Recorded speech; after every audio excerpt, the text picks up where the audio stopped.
Lois is chasing a bylon, but someone else is chasing her. I just realized I still had that window. Sorry. A dead man falls at Lois's feet. Chloe's about to explode, and Lex might be the one who can stop it all. Meanwhile, that was Chloe blowing up. Meanwhile, again. Clark's sucky. Clark's finally back, but when Lana kisses him, something feels a bit bizarre. I like using tongue, Lana. You're gross. Hello, everybody. I'm Matt. And I'm Maggie. And we are hopefully awesome. That's right. A positive place on the internet where we nerd out about geeky things we love. And today's geeky thing is somebody Smallville. That's right, everybody, because this is Going Back to Smallville, our weekly podcast where Maggie and I rewatch and recap every episode of Smallville week by week, episode by episode. We're currently in the season 7 mid-season finale, and boy, what a mid-season it is, if you know what I'm saying. This whole season, it's mid. Somebody cut the cheese. It's mid. Special thanks to Basilius of Stupidonia for being our Patreon producer for the month. We greatly appreciate you. That wasn't. That's Matt. There it is. That's Matt Spring. Hey, man, you know that enough. We're going back to Smallville. There we go. There we go. Okay, so update on Lou. Yes. Because Matt CR's asking about our stream mascot. She is doing well. Thankfully. She has inflammation in her intestines. And she's got medicine for that. I have to go pick that up tomorrow. Yeah. And one of her kidneys was slightly bigger than the other one, but the vet said that she's not that concerned about it, and that Lucy is in great health. Yeah, especially for a 13-year-old. She was very impressed by that, but for a 13-year-old dog, just to have that going on is impressive as it is. So shout out to Lucy. Our Lou gal's okay. She's like tired from today. Like they gave her fluids because she's dehydrated. Gave her nausea medicine, so she helped with the puking and stuff. But she has finally ate today, so that's good. That's a good sign. I mean, and also she's back to sniffing around for food. Yes. So that means she's back up to where she usually is. So. Yeah.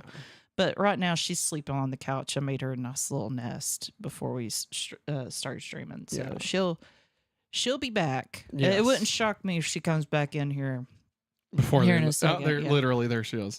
She literally just walked in. Did you know he's talking about you, Bubs? Do you want to be on stream? You want to tell everybody hello? We're talking to the dog.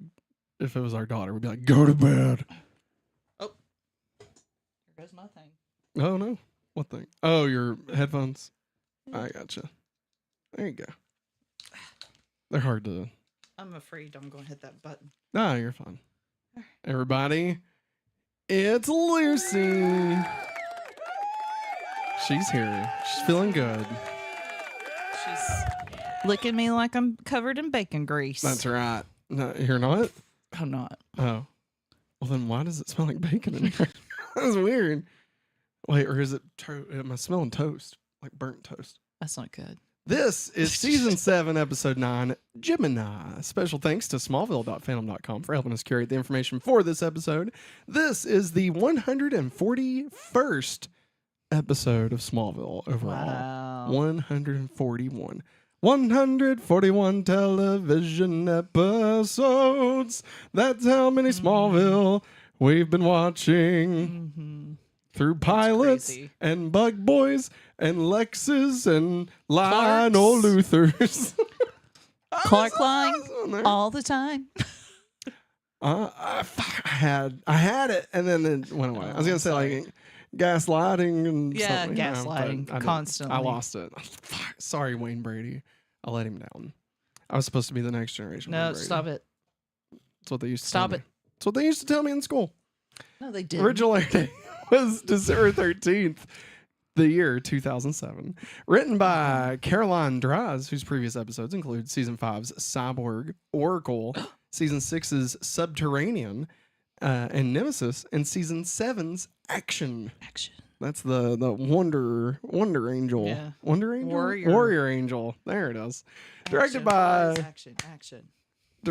Whitney Rancic, whose previous episodes include Season 4's Spirit, Season 5's Hidden, Tomb, and Oracle, and Season 6's Wither, Rage, and Labyrinth. And You remind me of the boy. The boy with the power. Once new. What boy with power? What are you talking about? Power of voodoo. Voodoo. Huh? Labyrinth? I've still not watched it. And Season 7's Fierce. That was the weather ladies. The weather girls. Synopsis. Lois is working on a Lex Luthor expose when a mysterious phone call changes everything. A man named Adrian claims to be a failed clone from LuthorCorp, and he's planted a bomb on Chloe.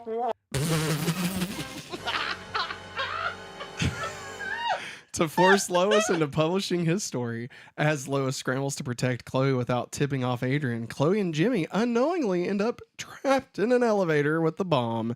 Meanwhile, Clark returns to Smallville after 2 weeks away, unable to find Kara. Lana shows him the remains of Project Scion, including a woman exposed to alien tech and a strange black liquid that might be evolving. What? When Lois confronts Lex with a hidden camera, Adrian arrives and reveals that he and Grant share the same DNA and both are clones. You are not the father. That's, well, okay. Lex kills Adrian, but before Clark, but not before the bomb is triggered. Clark saves Chloe and Jimmy at the last second. But back at the farm, something is wrong. As Lana embraces Clark, his face distorts. The real Clark is missing, and the one in Smallville is... Just like Clark, only a little more bizarre. Hey y'all, it's me, Bizarro. How bizarre. How bizarre. How bizarre. How bizarre. How So I saw bizarre. you on the counter. I saw you on the sofa. Even saw you on the shower. But right then it was over. It wasn't me. Gaslighting. It wasn't me. Gaslighting. It wasn't me. Don't know. It wasn't me. Oh, God. You're going to get DJ excited about Woody Woodpecker again. Oh boy. This is season 7, episode 9, Gemini. Should I keep the voice on the whole time? No. Okay. Our daughter just walked in, everybody. What's up, Viv? What are you doing? Talk. Speak. You still can't go to bed. I guess you can't How go about, to mammals. How about I take her to bed? No. I'll take you to bed. What's up? I got you. Maggie, why don't you talk to the crowd? Oh, Jesus. Tell them what you thought about the episode. Oh, okay. I'll wait until they clear the room. All right. Apologies. Our almost 5-year-old has a hard time going to sleep. Anyways, Gemini. I'm a Gemini. That's my sign. However, is the name of the project, which is so ridiculous. Also, it hit me like, I don't know, I guess whenever Adrian and Grant were face to face, I was like, oh my God, Grant's a clone. He's a clone. I just, yes, it is Viv. Henry is out like a lot. He didn't take a good nap today. Anyways, yeah, whenever Adrian was face to face with Grant, that's when I realized he was a clone. And like that, I was like, oh my God, he's a clone. Like, I thought, that was shocking. Oh no. But at the end, when Lana is like hugging Clark and it reveals to be Bizarro, I was let down. Like, very much so. I hate the fact that he's back. Who, me? Oh, yeah, yeah. here. Great. You're back. Wait. Hey, Hey. I just got here. What the hell? All right. There we go. Maggie. I don't know what you said, but this is season 7, episode 9, Gemini. That was a lot. Wait, that's for the next part. So I've already been talking about what I think about it. that was the next part, and I was starting to introduce it, and then I realized that I was skipping the segment. Maggie, here's the thing. All right. Bombs, clones, fake Clarks. Just go through with it. No, it's fine. I liked this episode.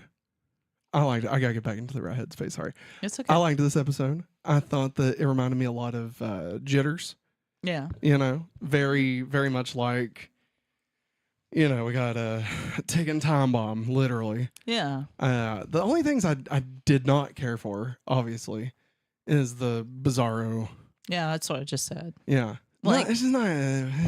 I was let down in that. Like, whenever Adrian and Grant were face to face, Yeah. and it hit me, I was like, oh my God, he's a clone, Yeah. you know?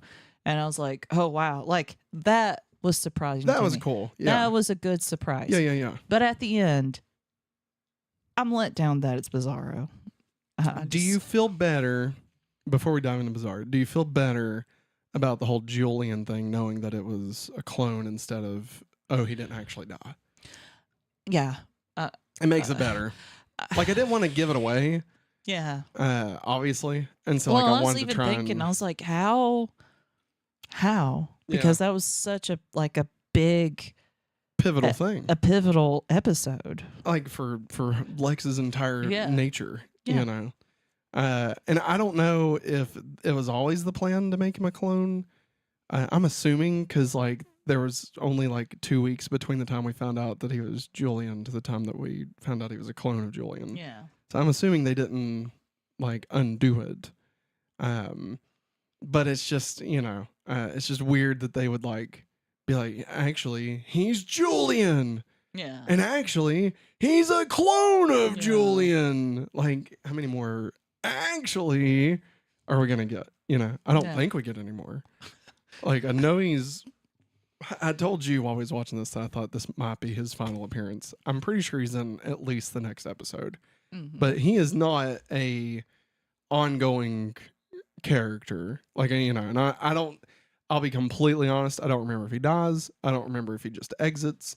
I don't remember what happens with him Excuse me. I'm sorry. because to me, he's that little of importance in the series. Okay. And like, I'm not trying to be mean, Yeah. but like, he's like, I give him about as much impact on the series as like Adam Knott. But Gotcha. like, Adam Knott was in more episodes, I think. And it's Boone. So like, there's that piece of it. Yeah. But you know, it's just still the whole Lois Gabriel thing is just, you know, stupid. I'm glad that's done. I hate that it happened at all. But yeah, the Bizarro stuff definitely.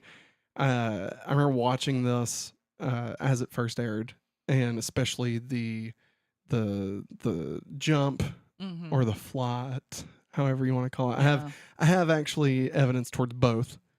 So Both. yeah, it's or either way. But like I remember when that happening and being like, oh my God, Yeah. and like just being like, that's like the most closest to flight that they've done. Yeah. Except for like it was in the same, for me, it was in the same level as like when he flew in the 100th episode in the fortress with Lana before he proposed.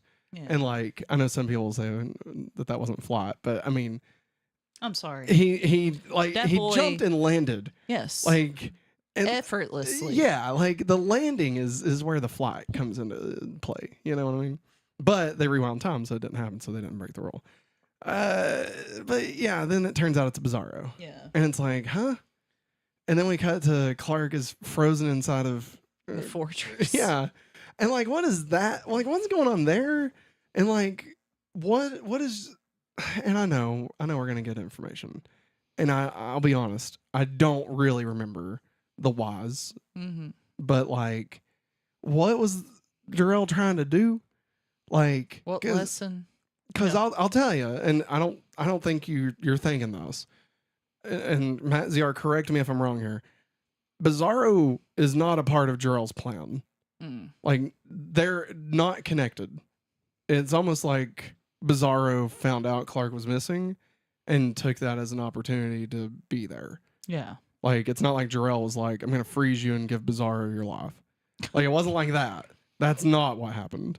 So, like... Bizarro's like, Clark's not around. Yeah, I mean, basically. I think I'll come on in. Yeah, I mean, you know, and there is, unfortunately, there is actually some logic as to what the hell Bizarro is doing. And we'll get into it when we start talking about it. Yeah, I mean, it's not great logic, but like, it makes sense within the logic of what they're going for. Yeah, I don't like it. I don't like their logic, but like, it is there, unfortunately. Great. But yeah, I just remember like seeing that and kind of being like, huh?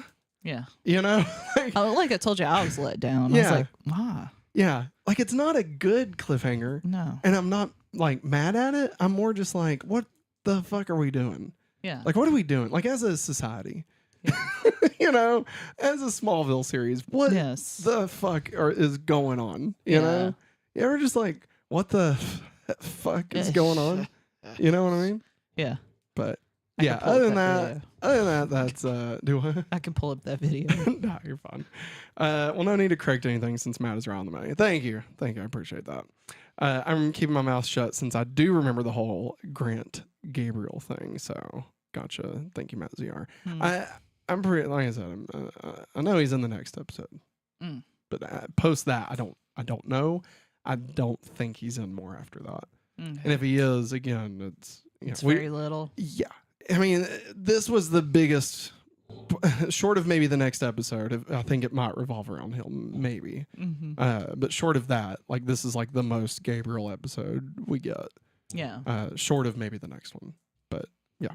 Anyway, it's time, Maggie, to check in on our favorite ships, rivalries, and weird love triangles.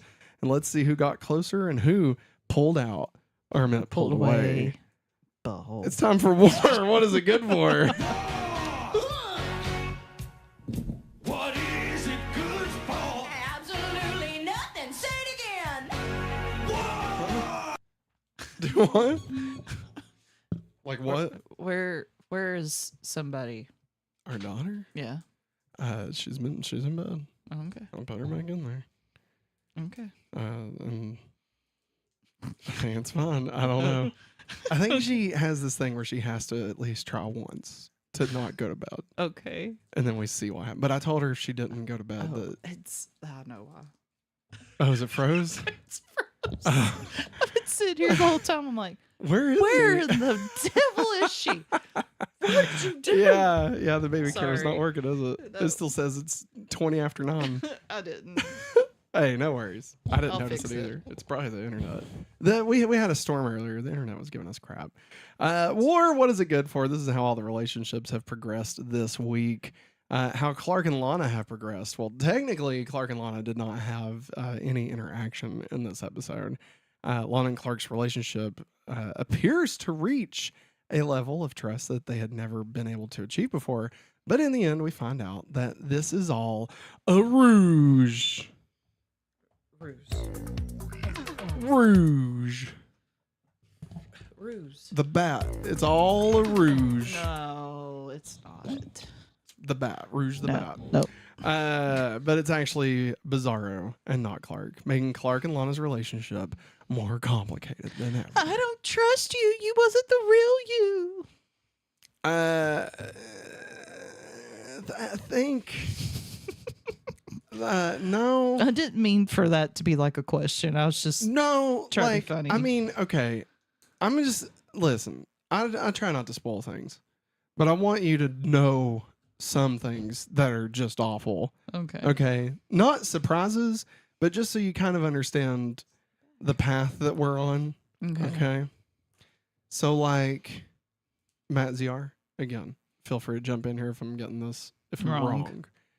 But from my memory, it's more of like the relationship with Bizarro is so good. Like, not that she falls in love with Bizarro, but like that she kind of questions the validity of her and Clark's relationship. Gotcha. If that makes sense. Yeah. Like, could Clark ever trust her enough the way that Bizarro trusted her, kind of thing? Okay. Yeah. Because, like, in this episode, like, she says she feels, like, closer or whatever. And, like, she was able to share a lot more. Yeah. And, like, that he accepted her and stuff. And, like, then she starts, like, doubting whether the real Clark could do that. Yeah. It sucks. I'll be honest. Matt pretty much nailed it. Okay.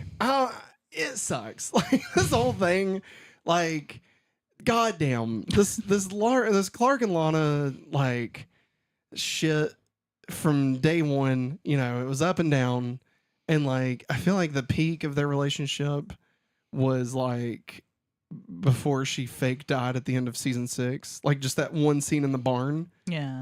Like, that was, like, the best it's ever gonna get. And, like, it just fucking, it doesn't even go out with, like with a bang. Yeah. It just kind of,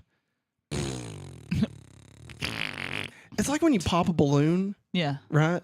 But, like, it doesn't pop. Yeah. It's like, yeah. Yeah. It's that. And it sucks. Mm. And, like, again, I think I've told you that, like, Lex isn't in the next season. Yeah. Yeah. You've told me that. Yeah. And I've told you that Lana Mm-hmm. is not in the next season. Mm-hmm. Okay. So, like, this is her last season. Yeah. And so it just really, this season really could have just ended the series. Like, it's so bad structurally. Yeah. And, like, the abruptness of almost all decisions made, especially in the end.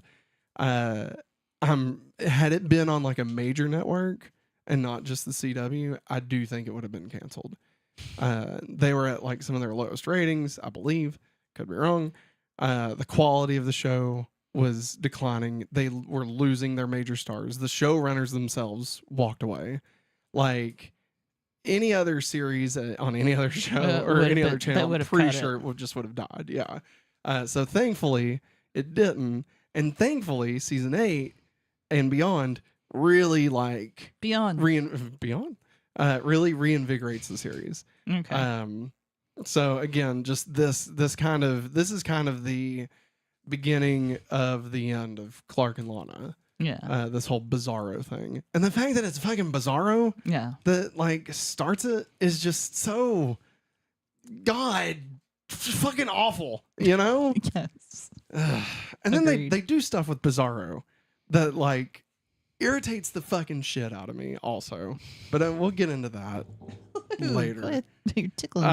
How Lex and Lana have progressed this week. They don't have any interaction, so Thank nothing to talk about there. Christ. How Clark and Lex have progressed this week. Well, again, no interaction. Thank God. But also no interaction between Bizarro and Lex either, so just nothing. How Jimmy, Chloe, and Kara have progressed this week. Well, Kara is still missing as of the beginning of this episode. It's assumed that Jimmy is feeling like she's ghosted him, as no one seems to be too worried about where she is, as if she was missing. So it's not like Jimmy's like, oh my God, have you seen Kara? Yeah. Now, I guess there was a deleted scene. I only saw it in mentions within the rundown of the show. So I didn't actually get to see the scene. But I guess Jimmy actually kind of talks to Lana about dating a Kent. And, like... Is it weird? Well, like, that you have to be, like, more... understanding, I guess, or, like, know that it's tough, but, like, they're there, and, like, you just got to give them, you got to have faith in them or whatever. Like, I don't know. So I guess there was a discussion. Obviously, it was cut from the show. So you know, it didn't. Of It's not course. actual continuity. But so I guess we're supposed to think that Jimmy believes that Kara is just kind of aloof. Which I mean, based off of what happened with her in like Washington and stuff, and the way like that they interacted with all of that, I could see him thinking that, right? Yeah. But still, so that's kind of the headspace that Jimmy is in as far as his and Kara's relationship. Oh, okay. We assume anyway. Obviously, we don't really get anything in the show to tell us. Jimmy and Chloe find themselves stuck in an elevator together, and upon realizing they might die, they reveal that they still care for each other and share a kiss. Woo! About damn time. It's about damn time. They played that at the fucking birthday parade. Oh God, I bet Lizzo was about to go I mean, through the roof. I'm sure it was like a shitty copy protected version that like they didn't have to pay royalties for, you know. Well, I mean, Like most of the music there. well, the guy from CCR, the lead singer, Yeah. he had posted a video back in 2020. I think he has passed since then, Yeah. but explaining why he wrote that song Mm. and who it was for. Yeah. And he's like, the fact that he's playing this at his rallies and him himself is a draft dodger, Yeah. he said, is ridiculous. Yeah. And the fact that it was played at that freaking Anyway. shit I know. show of a party that was. They share a kiss. Yeah. Chloe also reveals her secret meteor infection to Jimmy, which Jimmy accepts, but also does show signs of concern when he hugs her. But Chloe's not able to see his face. But it's kind of one of those where he's like, and like, I don't know if it's like I'm worried about Chloe or, oh my God, she's actually a meteor freak, or, you know, I don't know. I don't know what that face is supposed to convey, but there's some sort of concern, right? Yeah. And obviously, this is where the question comes in.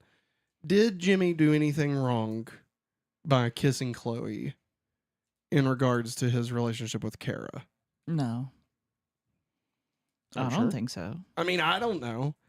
I mean, it wasn't really. I know that him and Kara had kissed. Yeah. I mean, they were But, they went to they were- Coast City together. Yeah, but like, Remember? she's He was yeah. surfing it up.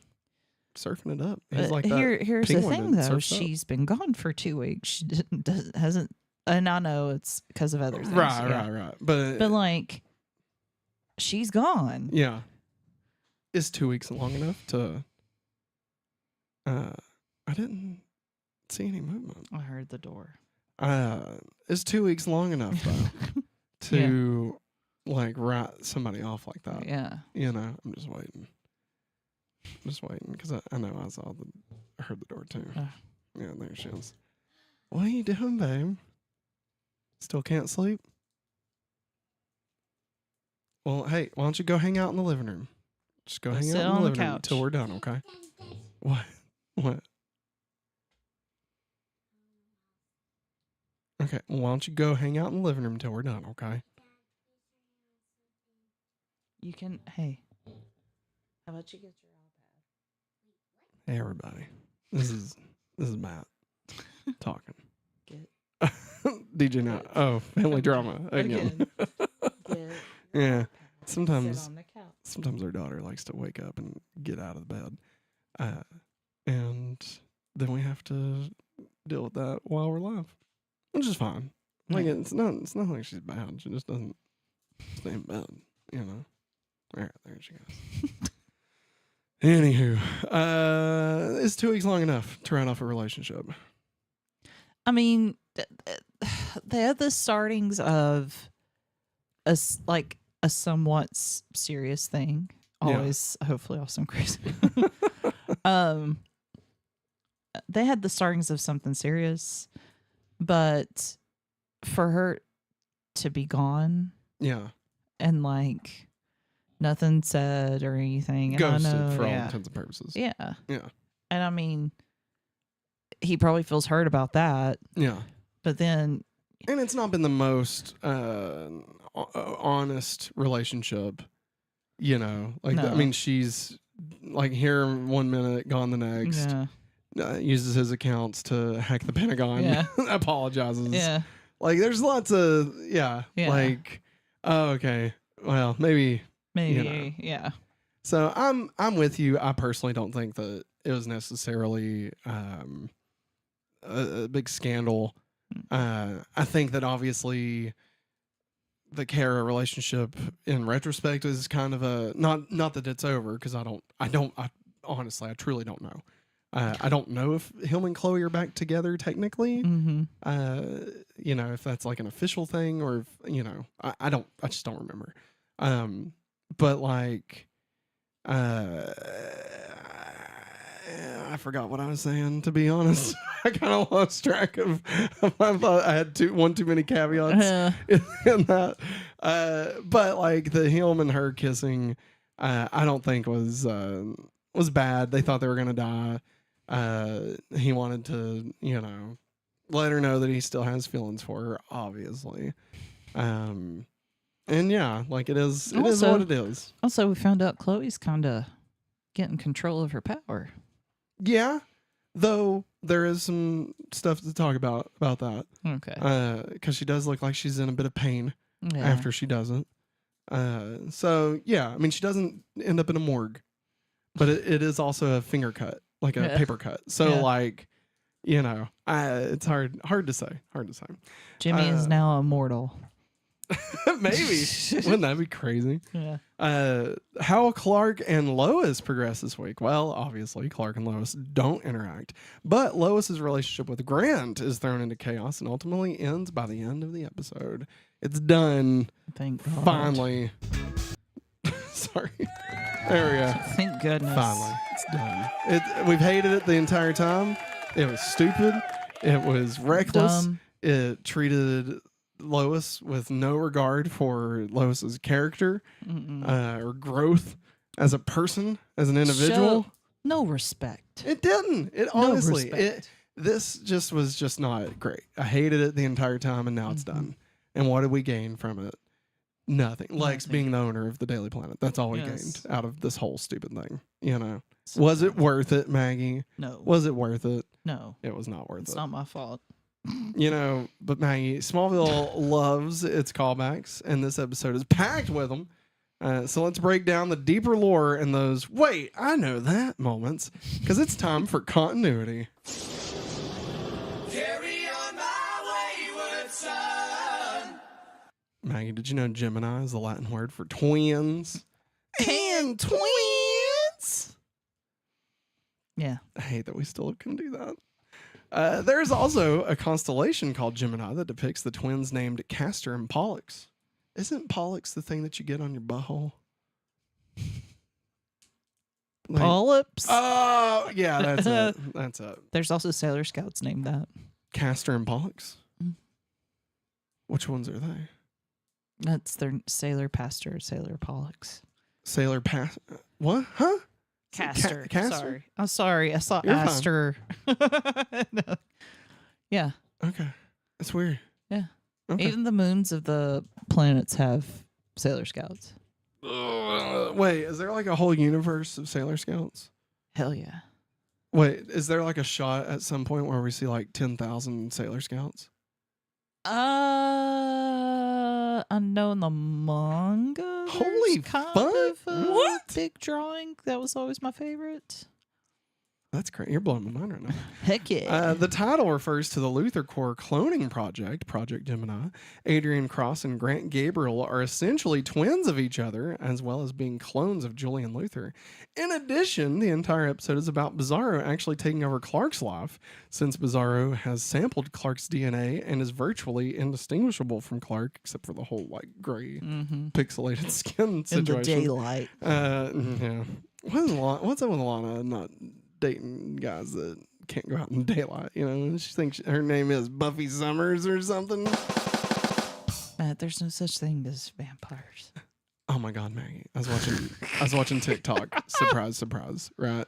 James Marsters Yeah. talking at a panel. Oh God. Okay, I don't know when this was, but he was talking about it. He's like, "Oh, I've always been a huge Star Trek fan. I've been coming to these since I was like 13, dressed up like Spock." Right? And I'm like, "This is great." And he was like, "The original plan." Spoilers for Buffy and Angel, everybody. The original plan for Spike after Buffy was not to go to Angel, Oh.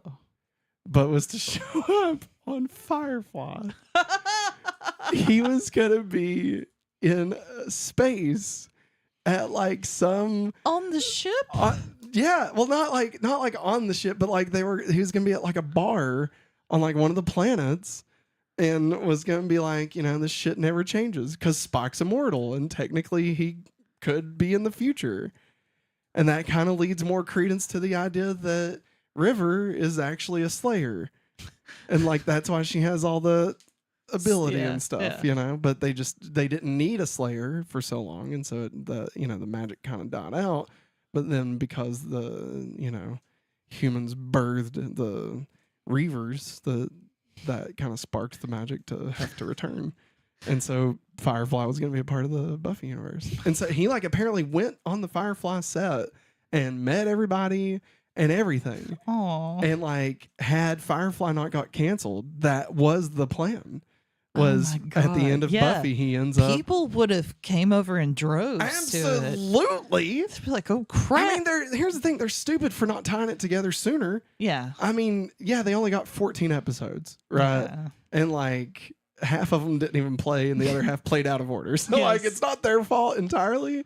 But like, damn, you know, damn. I mean, can you imagine fucking Firefly like being tied to Buffy? Like, that's insane. Just a Spike in a space western, and he's still Spike. Like, god damn it. Why can't we have the good things, you know? I wonder who owns. I guess Firefly was owned by Fox, so I guess Disney owns Firefly. Yeah. Even though Universal did Serenity. Yeah. But like, I don't think that they own. I know that anytime they've done comics since Serenity, they were always labeled as Serenity Comics, not Firefly, so that they didn't have to get permission. Matt is getting Firefly heated. I am. Well, Dude, respectively damn. so. Such a good show. I mean, fuck Joss Whedon, obviously. Yes. Joss Whedon's a piece of shit. But that show is great. And that's because of the cast and all the other good people that worked on it.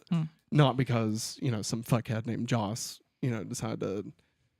I better calm my language down a little bit.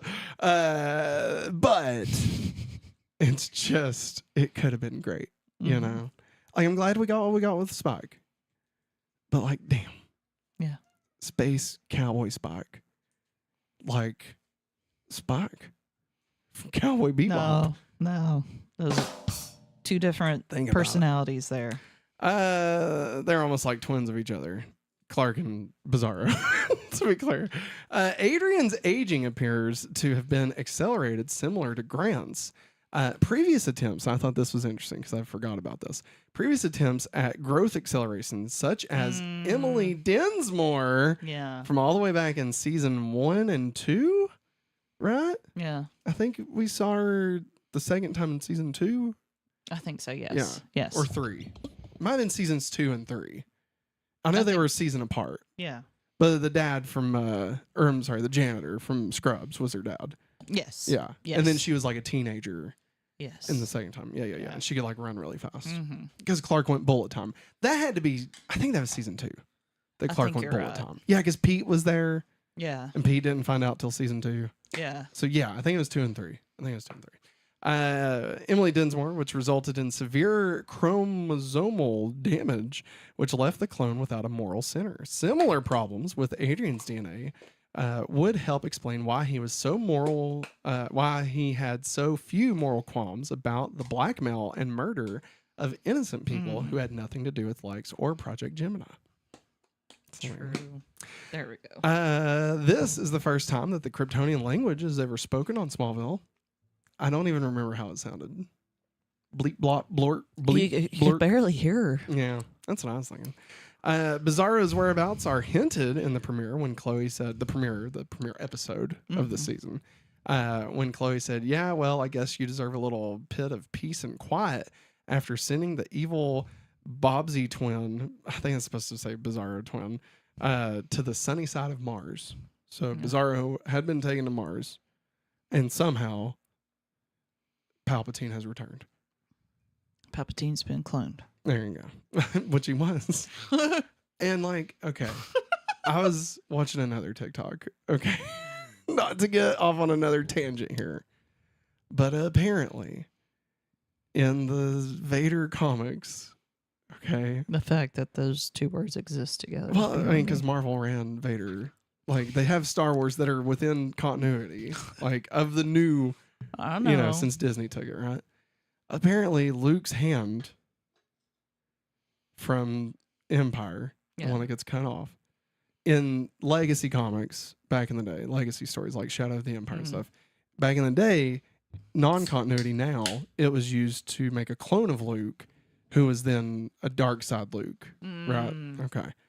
Well, apparently they kind of retooled that, and Palpatine used the hand of Luke to clone, to kind of make Snoke, and that's why Snoke was so strong with the Force. And then also apparently, this guy theorized that apparently that was also infused into Palpatine's son, which was just a clone of him, but you know he didn't follow the path or whatever, and like had a baby, and that baby was Rey. Yeah. Which would then mean that Rey was a Skywalker, kind of, because she had the DNA from Luke's clone, right? But then also she still made out with her cousin, Kylo. Yeah. At the end of the last one, and so it's like they're 2 for 2. Is what he said, of like family incest stuff. And it's like, I mean, is cloning really incest though? Like, you know what I mean? We don't have to get into it. Apparently, Bizarro got his powers back after the solar eclipse in the episode Blue. So in the last episode, when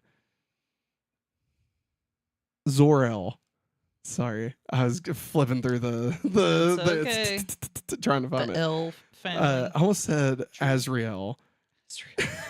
I was like, that's not Santos. it. And apparently that solar eclipse caused something to happen with Mars or something that gave Bizarro his powers back. I don't know. I don't know. That math ain't mathin'. Listen, I just appreciate that there was an attempt there to give us a reason as to what happened that let him be able to leave Mars. Okay. Doesn't make sense, no. But what does, you know? What does make sense these days? Nothing. Grant gives a hint minutes before Bizarro is shown by saying, "Beneath all the arrogance, your cracks are starting to show." He says this to Lex. It's foreshadowing, I guess. I don't think it was.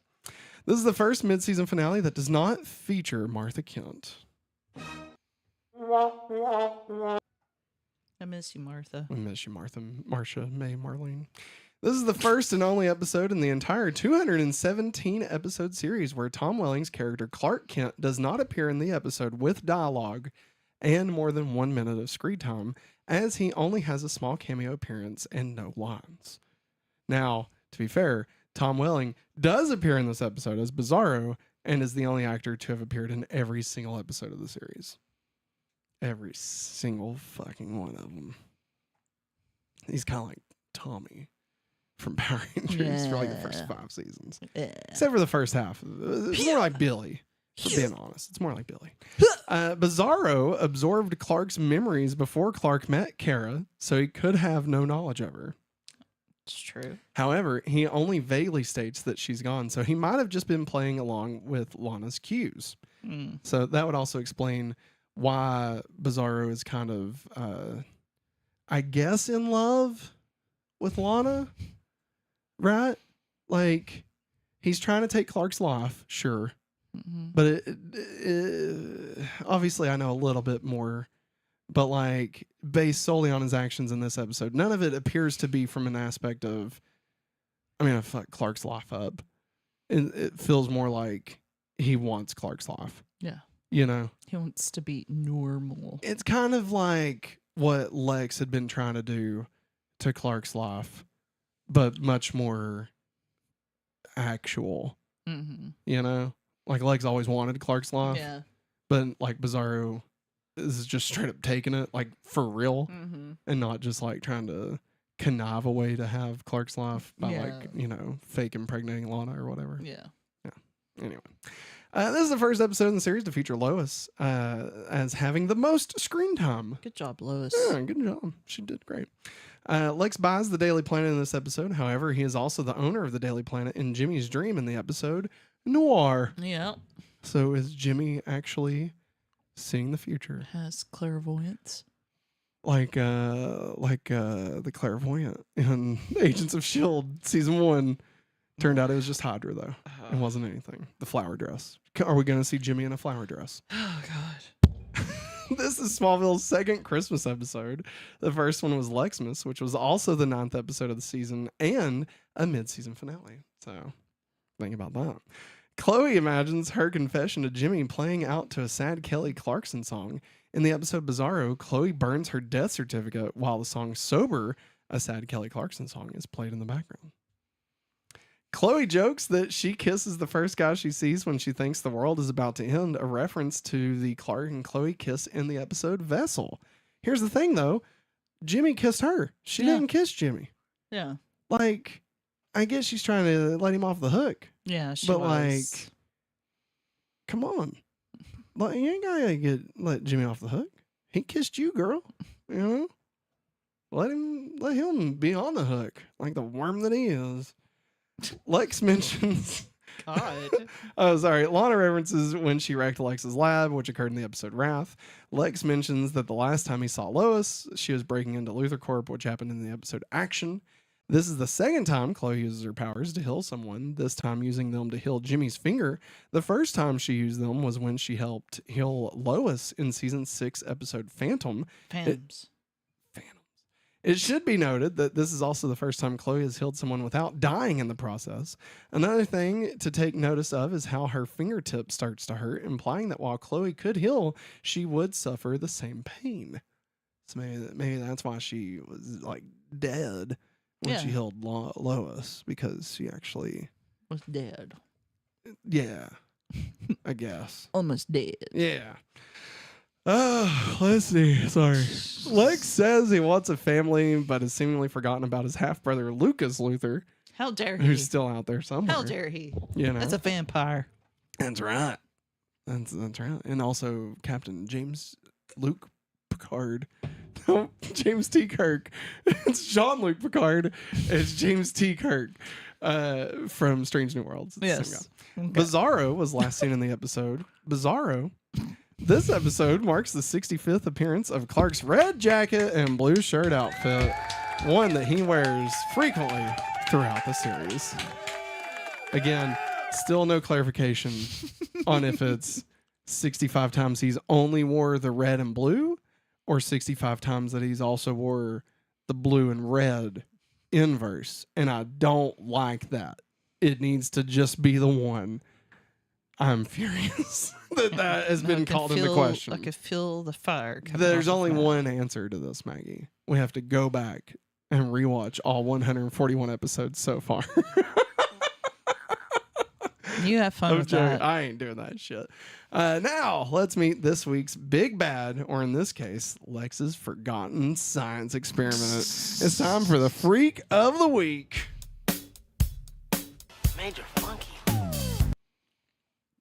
Freak of the Week this week is Adrian Cross, a.k.a. Old Julian. AKA Old Julian. His power is the same as that guy from Speed who killed Jeff Daniels. You know, like, you know.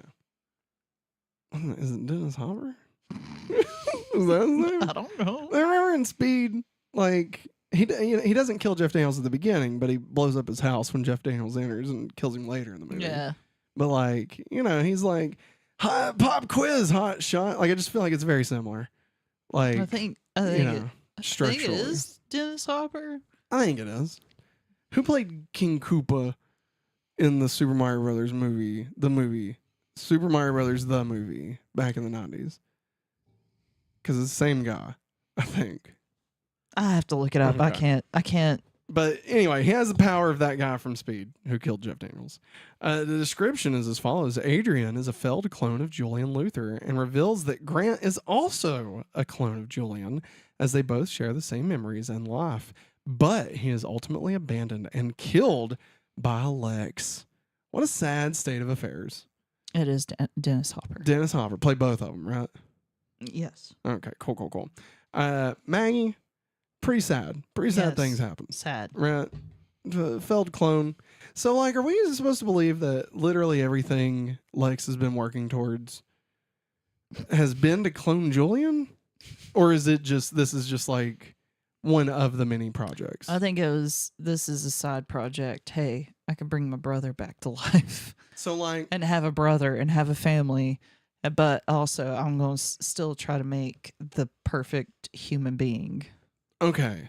So, like, Prototype, Yeah. the episode Prototype, where he's got the guy, No. the dead soldier that he enhances, Yeah. right?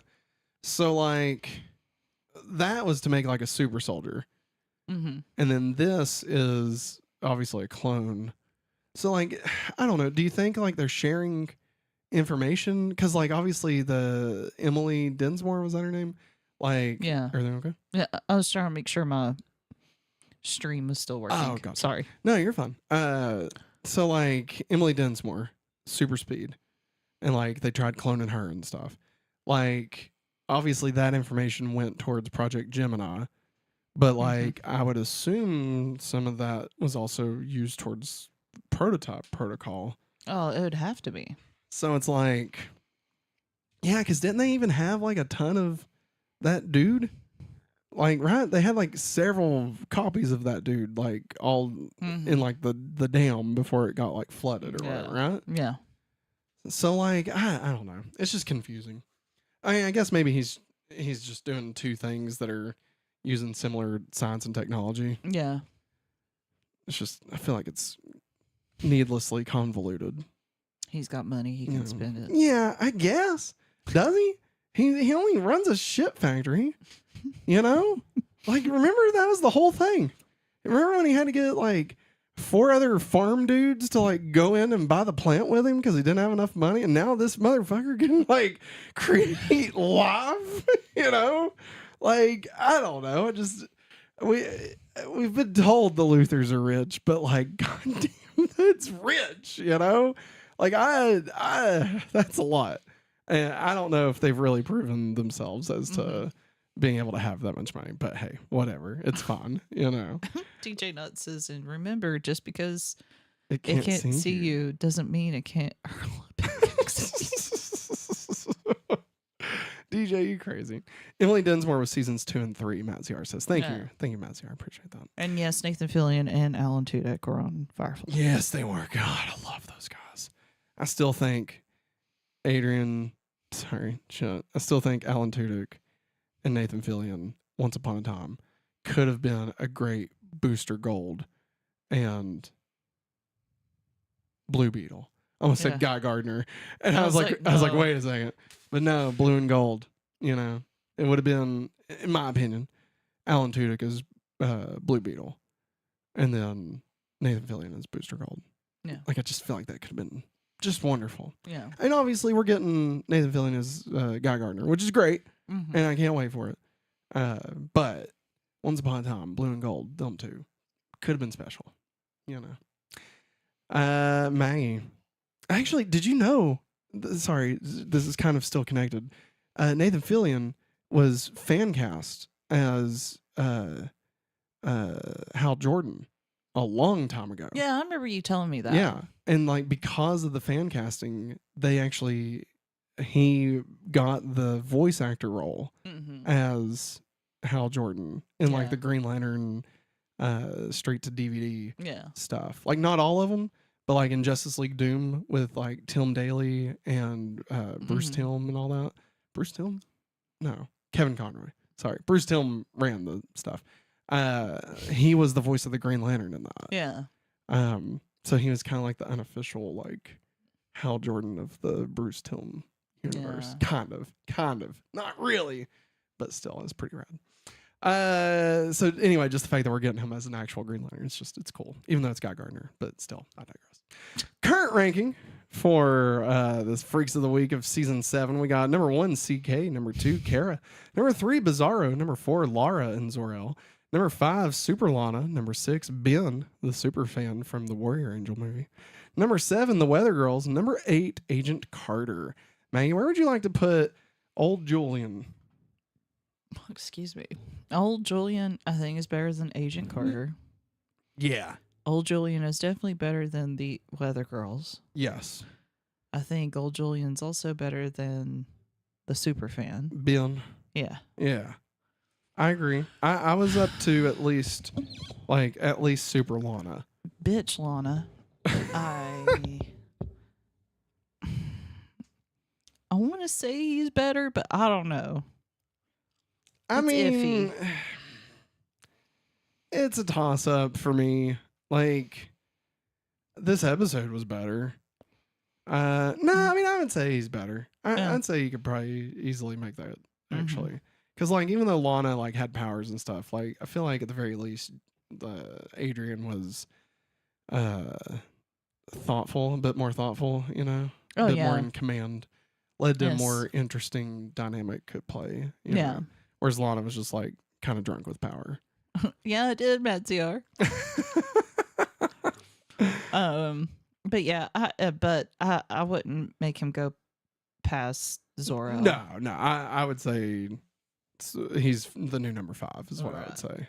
You down? I'm down. All right, so we'll put.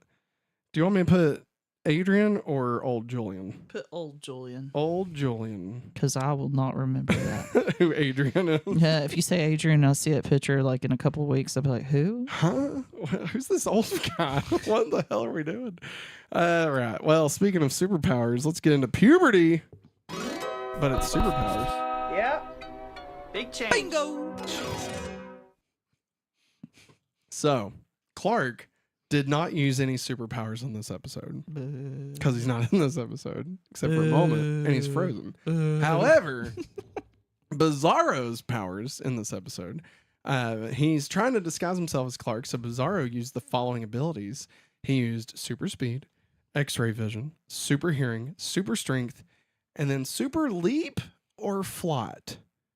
Super leap or flight. Before you answer, I want to throw out a couple things. One, I thought Bizarro, like, I know in the comics, his powers are backwards. Yeah. He has like ice vision and like fire breath or whatever, Yeah, right? something crazy like that. But like I know that's not the case in this. But like I know when he tried to shoot fire from his eyes, it was like wonky. But I guess if all he used was like X-ray vision, super speed, super hearing, super strength, and super jump, I guess none of those is really odd. Mm-hmm. Like with what Bizarro's done in the past. So I guess it makes sense. I was half wondering if there was like a continuity error there with the fact, or did they cover themselves good by like making sure he only did stuff that Bizarro could actually do. Yeah. So, no flats, no tots. Did they break the rule this week? Before you answer, did Bizarro fly in the Daily Planet? Well, Maggie, we have some information to go either way on whichever way you want to Okay. go. So, Clark, aka Bizarro, appears to fly up to the Daily Planet stairwell in order to save Chloe and Jimmy. Alternatively, he has executed a very precise super leap using his super strength and dexterity. However, during the trip up the stairwell, there is a distinctive air blast sound effect that is only ever used when people fly on the show. Since the real Clark does not have the ability to fly yet, the seeming stairwell flight is a clue that this is not actually Clark, but it's Bizarro, because Bizarro can fly. Yeah, he can't. So would you say, but at the same time, Bizarro knows Clark can't fly. So was Bizarro trying to not fly and simply did a super leap, or did he fly? Flats or I think he tots? flew. I think he flew. I think he flew. I He's think too graceful. Yeah. Like the way he came down again, like a slow landing is like the dead giveaway. Oh, you yeah. know? That's the giveaway. Sorry, it's that dude from Signs of all the things that I'm quoting.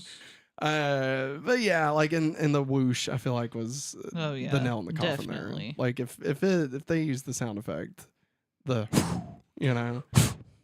like he flew. He flew. And, in retrospect, now you understand why Clark didn't answer his phone calls when Chloe was calling Mm-hmm. or check his voicemail. Like everything makes a lot more sense as to why certain things are happening the way they are. Yeah. But at the same time, it's also like stupid still. Yeah. You know, like it's not great. Hey, Bizarro, you need to up your game if you're going to be Clark. Yeah, seriously, still a phone. My God, it's 2007. You walking around without a cell phone? What are you talking about? What's wrong Get with out of you? here. Bizarre. with The only you? thing bizarre about that is how much he's saving by using 1-800-CALLATT. Bizarro knows how to dial down the center. And guess what? We're introducing text messaging. Only, how much was it for one? 10 cents a 10 minute? No, for the first message it was like $1 or something. Oh, I don't know. And if you and you had to pay for any replies back, like But- 10 cents. But unlimited text after 7. Yeah, but I'm talking about this is like the first commercial showing it. Oh, that, I mean, I don't recall. I thought text We messaging saw it the was other stupid. day. I thought text messaging was stupid. I thought so too. I was like, why would you send a, huh? I was like, what do you mean? Wait, huh? Like, I didn't even have a basis for it because Yeah. I didn't know what email was at that point. Mm. And so I was like, I don't get it. I What, did- what are we talking about? I was like, why? yeah. I would just them. call. Yeah, why would you not just call? Now we've become the generation where like, no, we're I not will picking up the never phone. answer the phone. I won't answer the door. And I I have to won't give- answer the phone. have to give myself like a pep talk and prep myself before I even hit send to do the phone call. I mean, like, Like whenever I called the vet this morning, I was like, okay, this is Lucy's name. This is what's wrong with her. And I was like, okay. And I hope they could get me in. What if they can't get me in? dude, like, who uses a phone by choice these days? You know what I mean? Yeah. Like, why would you call? Why? Why would you just stop by? You know?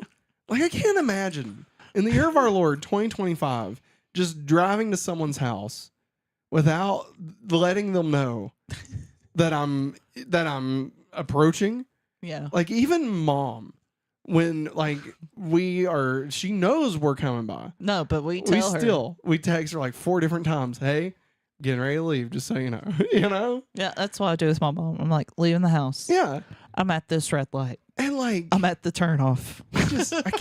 I can't imagine like these people that are just like, oh, I just wanted to stop by.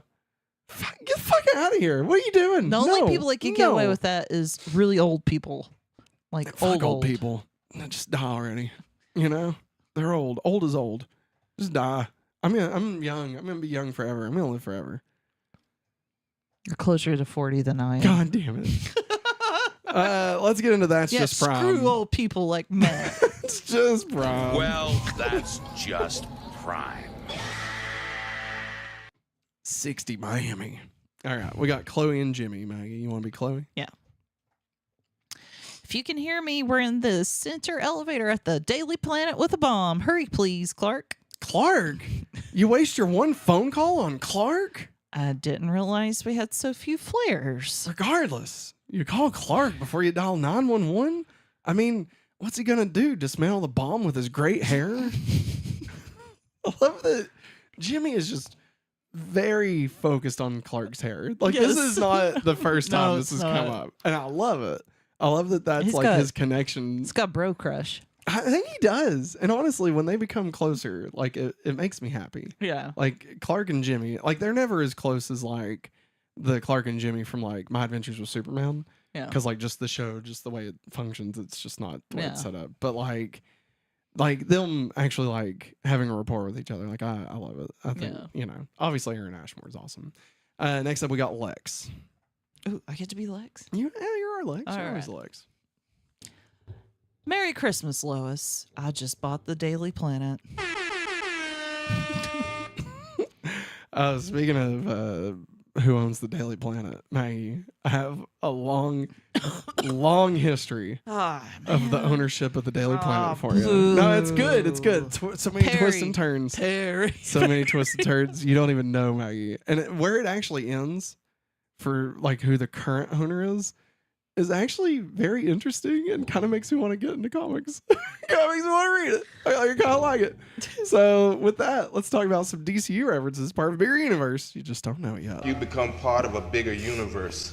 You just don't know it yet. Period. Lois tells Grant that when it comes to her next boyfriend, quote, we sure as hell aren't going to work together. Traditionally, Lois Lane and Clark Kent are lovers and co-workers at the Daily Planet. Lovers. I think we'd change if we made love. So I'll give my hand. You're hurting her ears. I just remember stupid. Was it Chris Griffin on Family Guy? Like they're having, I think they're throwing a birthday party for Meg. Yeah. And he like has to cover because I think Peter was supposed to be a clown or something. Yeah. I don't remember all the things. Something weird like that. So he's like, Chris, cover for me. And like he starts singing that song. And then of course it pans over to their neighbor. Yeah. And he sings along with it. Yeah, it's not great. It's not great. Talking about characters that do not hold up. Holy fuck. Anyway, in this episode, Lex buys the Daily Planet. And here comes some history of the ownership of the history Daily Planet. lessons. In the post-Crisis Comics canon, years before Clark or Lois began working for the paper, Lex Luthor actually owned the Daily Planet. When Luthor, deciding to sell the paper, began taking bids for the planet, Perry White convinced an international conglomerate named Transnational Enterprises to buy the paper. They agreed to the venture with only one stipulation, that Perry White could become the editor-in-chief. Now, this is post-Crisis. Yeah. Okay. Crisis on Infinite Earths. Yes. 1985. Yeah. Man of Steel. Yeah. Okay. All right. Later, Franklin Stern decided to put the paper up for sale. How he got it? Was he part of the conglomerate? I don't know. I didn't look that deep into it, but he decided to put it up for sale. And Lex Luthor, disliking the heavy criticism of himself and his company that the planet became noted for, purchased the Daily Planet and subsequently closed the paper down. Luthor fired every employee from the newspaper except for 4 people, Simone Denige, Dirk Armstrong, Jimmy Olsen, and Lois Lane. As a final insult, Luthor saw to it that the planet globe was unceremoniously dumped in the Metropolis landfill. Shit. Yeah, he's fucked up. In the planet's place emerged LexCom, a news-oriented internet website that primarily catered to Luthor's views of quality journalism. Quote Oh, unquote. joy.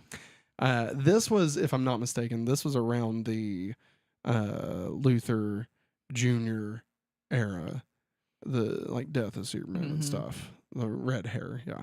After Lois Lane made a deal with Luthor where in exchange for him returning the planet to Perry, she would kill one story of his choosing with no questions asked, Luthor sold the Daily Planet to Perry White for the sum of $1. Wow. The paper was quickly reinstated, rehiring all of its old staff. Sometime later, ownership of the planet fell into the hands of Bruce Wayne, where it has remained ever since. In the Batman Hush storyline, it is named a subsidiary of Wayne Enterprises. However, Maggie, that only takes us to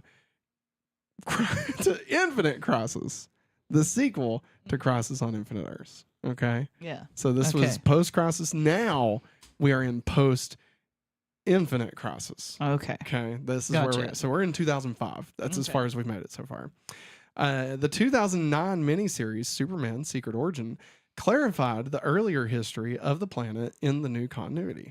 The story established that while Lex Luthor in the revised history owns every media in Metropolis and uses it to enforce his public image as a wealthy benefactor, the planet had always stood free, refusing his ownership and even condemning his actions in editorials signed by Perry White himself. As a result, when Clark Kent is first introduced into the planet, the newspaper was almost bankrupt, dilapidated, and unable to afford new reporters. This changed after Superman begins his career thanks to Superman granting exclusive interviews and photographs to Lois Lane and Jimmy Olsen. When he debuts, the paper's circulation increased 700%. So that's just a minor tweak to it. Okay.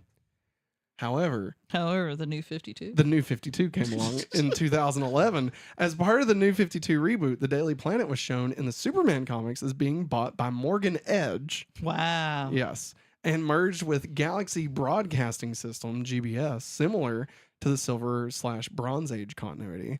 After the merger with Galaxy Broadcasting, Lois was promoted to run the TV division, with Clark acting as an on-the-scene reporter for the TV division. So he was a TV reporter at this point. After rising tension between Clark, Lois, and Morgan Edge, Clark concludes that the Daily Planet is now more concerned with ratings and internet page views than actual journalism. He quits and goes off to begin an independent internet news site with fellow journalist Cat Grant. Wow. I remember reading this because, again, this is New 52, so this is Superman and Wonder Woman era. So no Clark and Lois. Yeah. And I remember it was a big to-do that Clark was unemployed, that he left the Daily Planet. This was near the time that I actually kind of started falling off. They did have one more big event, what do they call it? Convergence. And like I stayed up on that. And that was where it was like the multiverse kind of, I don't even know how to call it, but basically rebirth is leading up into the rebirth. So at the conclusion of the New 52, following the New 52 Superman's death, Lex Luthor buys the Daily Planet. Okay. So that's where we were until 2020. Through shenanigans involving the Luthor and Olsen families being tied together via marriage. Not Jimmy Olsen and not like some other Jenny Luthor, like, none of that. But like somewhere along the way, the Olsen family had married into the Luthor family or vice versa, and they had stock in LuthorCorp. And then it was not touched forever until Jimmy found out. Did I say the right last names? Jimmy Olsen. Okay. Yeah. Until he found out about it and had a lot of money. Okay. Hey, what do you got? Classic Sonic event coming in 2 days. Okay. So in 2 days you can unlock Classic Sonic. Sorry, Vivian, just stop. Yeah. So go play. So Jimmy Olsen has a ton of money. Okay. Okay. In My Adventures with Superman, that's kind of how I think a reference to that. The fact that he had so much money. And so because of that, Jimmy Olsen gains access to Luthor's funds and purchases the Daily Planet and then hands it over to Perry White to run again. I see. Yeah. Hey, now you need to go stay in the living room, okay? I see. You need to get back in there. Get back in there, play. All right. So he hands it over back to Perry White. Okay. However, a heart attack and decision to run for mayor saw Perry White make Lois Lane the editor-in-chief of the Daily Planet, who is the current editor-in-chief. As of 2025, okay, so we've gone through the rebirth era, and then I don't know if continuity changed more, like if there's more tweaks because of any, like, I know they've done like the Absolute Superman, and I know like there's the Dark Crisis that they did, the Dark Crisis on Infinite Earths or whatever, Dark Knight's Metal, all that. I have no idea how any of that impacted continuity and if it like changed things. I don't know. But as of 2025, it appears that Perry White is elected mayor and Morgan Edge is the current owner of the Daily Planet and has been for some time. Again, this is possibly due to retcon, due to the Dark Crisis event or something. I'm not sure. However, as a result of Morgan Edge's divorce, Imani Edge, Morgan Edge's ex-wife, is now the owner of the Daily Planet.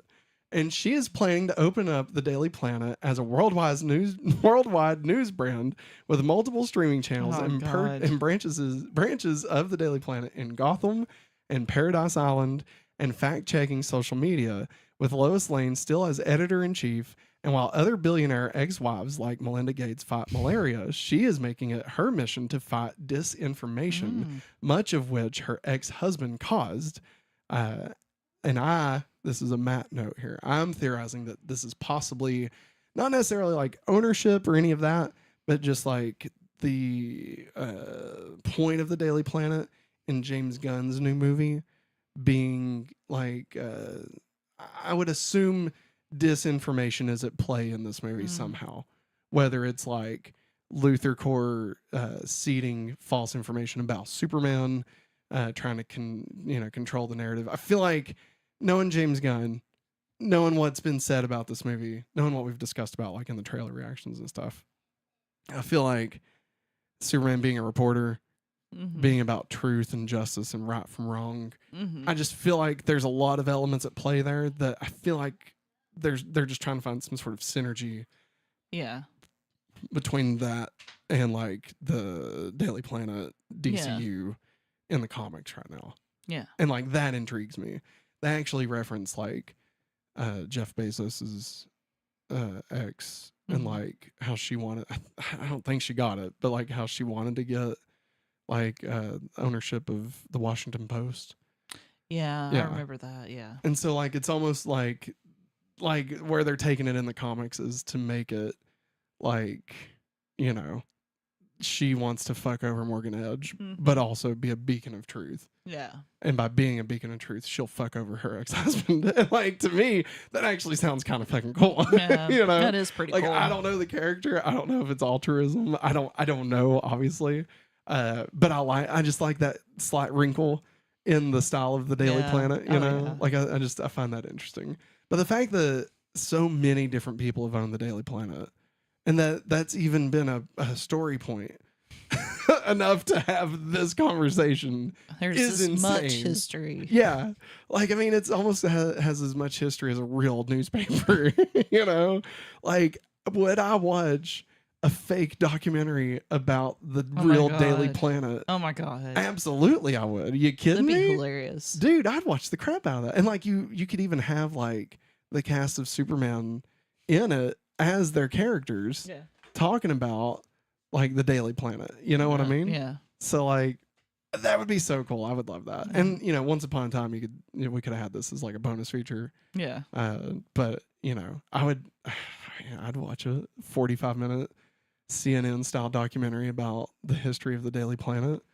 Like, yeah, give me that anytime. I want it right now, you know? All right, anyway. Go on. That's it for Daily Planet stuff. Okay. However, we do have some other references.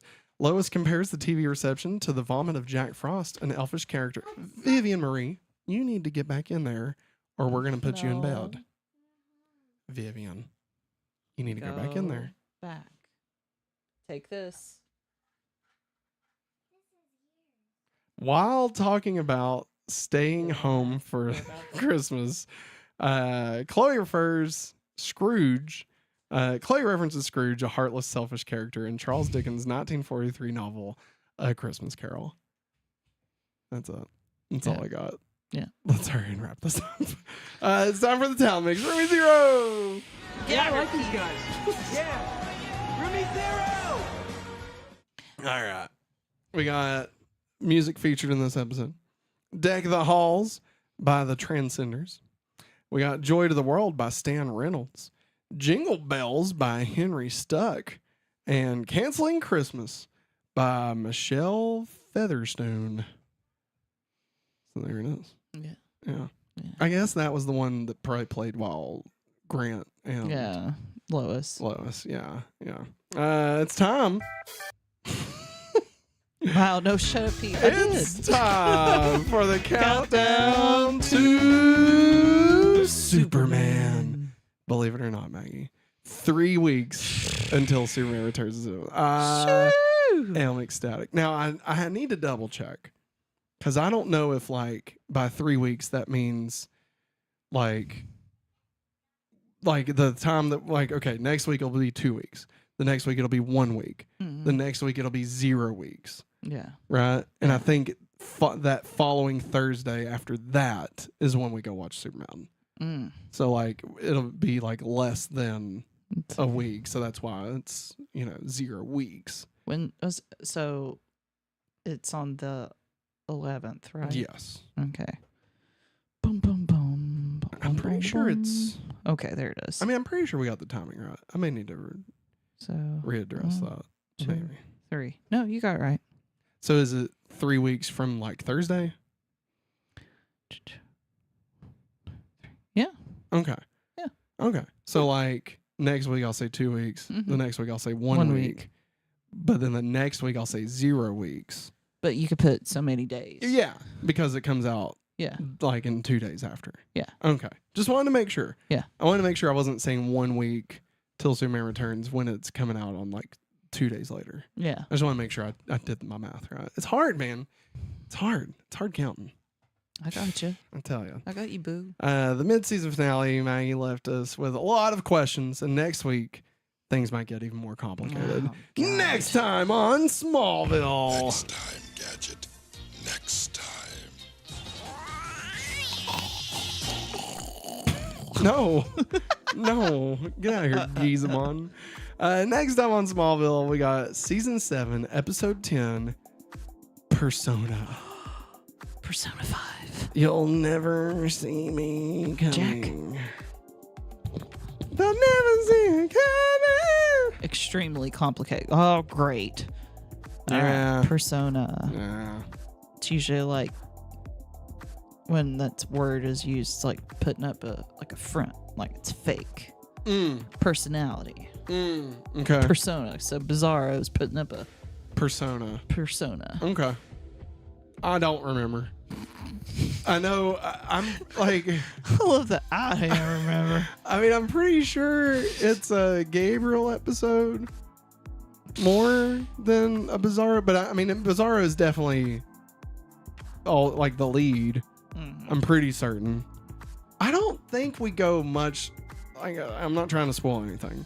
I don't think we go too long before Clark's back. Like, I'm pretty sure by the end of next week, Clark's back. He better be. I'm pretty sure. Like, I don't recall it being. I remember the next episode really well. I just don't remember us having to be like, where the fuck is Clark? Like, I don't remember that really being a thing. Yeah. And I mean, in traditional Smallville fashion, like, they never let things sit for longer than like one episode, you know? Yeah. Like, when was the last time we got anything that like was that drastic that actually lasted longer than 1.5 episodes? You know? Yeah. Half the time it's done before the episode's even over. You know? Anyways. Everybody, that's gonna wrap it.